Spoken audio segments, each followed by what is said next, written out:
The Chancellor understands that Labour's chances of re-election hinge on improving public services. The budget is a process, not a singular event, and this has never been more evident than now. With 2 weeks remaining before Rachel Reeves presents her budget to Parliament, her two key decisions are already clear. First, she will amend her fiscal rules to allow for increased borrowing to fund investments, a move that has been widely flagged to reassure the markets. Second, she plans to raise taxes to better support public services. The specifics of these tax increases are becoming clearer. By not ruling out an increase in employers' national insurance, the government has essentially confirmed it, as Reeves first hinted in her interview with Andrew. This has sparked intense debate about whether Labour is breaking its manifesto promise. Both the Conservatives and the Institute for Fiscal Studies assert that it is.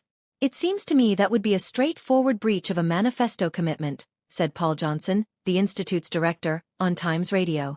"I looked back at the manifesto, and it clearly states, we will not raise national insurance rates. It doesn't specify employee national insurance." Labour aides, however, offer a clever defense. During the election, the Conservatives specifically challenged Labour to rule out a rise in employers' national insurance, but Labour did not, leading the Tories to list it among Labour's 18 tax rises. It's a case of not breaking a pledge that was never made. That's the political debate.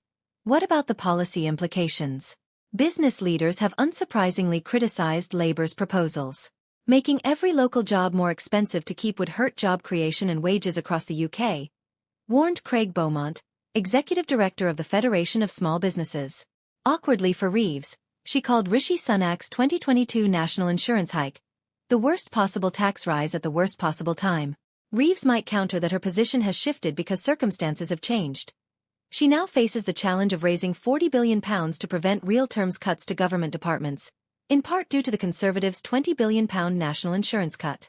This would allow both Reeves and Starmer to claim they are honouring their election pledge to avoid a return to austerity. As I noted back in June, Reeves was always likely to introduce significant tax increases in her first budget. New chancellors often do. The public's memory of the previous government's failings is freshest, and Labour's early priority of investing in public services requires funding. This is Reeves' defining political decision. Labour believes that if it can demonstrate real improvements in public services, it has a clear path to re-election. To achieve this, Reeves is prepared to endure the inevitable backlash that will follow tax hikes. The government's worst-case scenario is that the pain of higher taxes is not matched by visible gains.